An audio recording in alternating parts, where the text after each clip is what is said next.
बपतिस्मा लेने का मतलब डूब जाना। डूबने का मतलब कौन सा बपतिस्मा?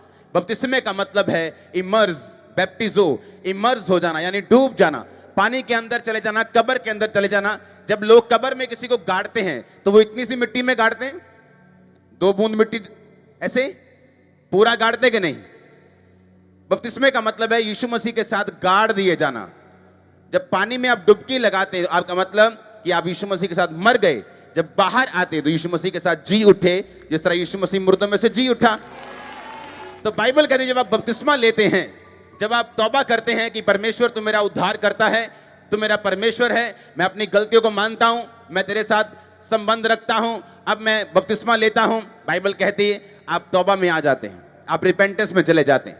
जब आप रिपेंटेंस में चले जाते हैं ऑटोमेटिकली परमेश्वर की वो योजना जो आपकी लाइफ के लिए है वो पूरी होनी शुरू हो जाती। बपतिस्मा लेने के बाद जब आप उठते हैं आप उस दुनिया में नहीं होते जिस दुनिया से आपने बपतिस्मा लिया था। आप अमेरिका की सहूलतें चाहते तो वहां का ग्रीन कार्ड चाहिए, इंडिया के चाहते तो इंडिया का आधार कार्ड चाहिए। ऐसा नहीं कि किसी दूसरे देश में रह के आप दूसरे देश की सहूलतों को ले सकते हैं। उसी तरह से परमेश्वर ने कहा मेरा राज्य में तू प्रवेश जब करेगा सब वस्तुएं तुझे पीछे पड़ के मिलेंगी। और बाइबल कहती है जिस दिन हम बपतिस्मा लेते हैं हम जी उठ जाते हैं, पुराना बंदा मर जाता है, हम नए राज्य में प्रवेश करते हैं। और जब हम उठते हैं हम एक नई दुनिया में उठते हैं और फिर परमेश्वर हमारे चलने को, हमारे मार्ग को, जिस दिशा में हमको जाना है उसको अनॉइंट करता है और हमें भेजता है, हमारे साथ रहता है, बुद्धि देता है, बात करता है। लाइफ सेम नहीं रहती चर्च, हालेलुया। लेकिन जब तक वो नहीं होगा हम इसी दुनिया में होंगे, दूसरों को आशीष लेता हुआ देखेंगे।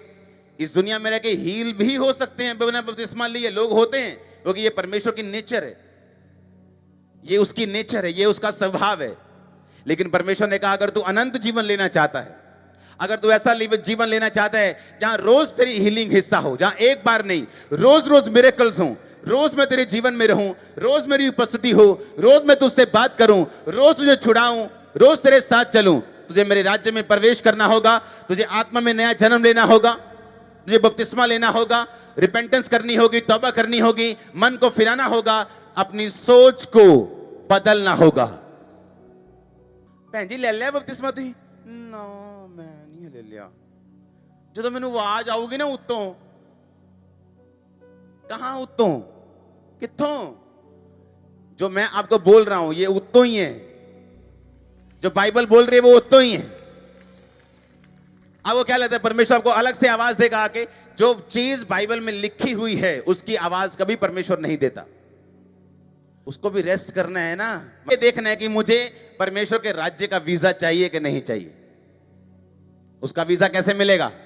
बैप्टिज्म लेके, बपतिस्मा लेके, मन को फिरा के, सोच को बदल के। जो तुम सोचते आए हो कि ऊपरों आवाज आओगी, इधरों आवाज आओगी, जब परमेश्वर चाहेगा, वो कब चाहेगा जी? जब परमेश्वर कहेगा। वो कब कहेगा? वो तो बाइबल में कह रहा है मन फिराओ। वो तो कह रहे हैं जो विश्वास करे और बपतिस्मा ले उसी का उद्धार होगा।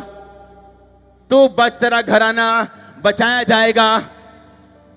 आपने वीजा लिया ही नहीं, लेकिन आप उस देश की सारी सहूलतें चाहते हो।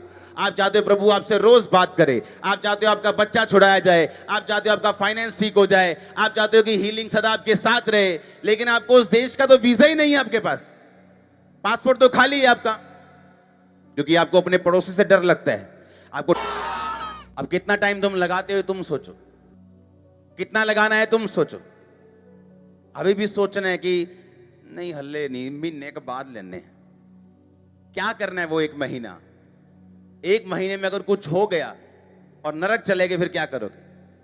वहां कोई रिपेंटेंस नहीं, कोई तौबा नहीं, गड्ढा है नरक और स्वर्ग के बीच में। ना तो वहां प्रचार करने कोई जा सकता है और ना कोई तौबा करके वापस आ सकता है। अपने हाथों को उठाओ। मेरा ये बिलीव है कि जो लोग बपतिस्मा लेकर भी पाप में वो मन फिराएंगे, जो लोग बपतिस्मा नहीं लिया वो लेंगे, मन नहीं फिराए वो फिराएंगे, ताकि आपकी लाइफ में परमेश्वर कार्य कर सके।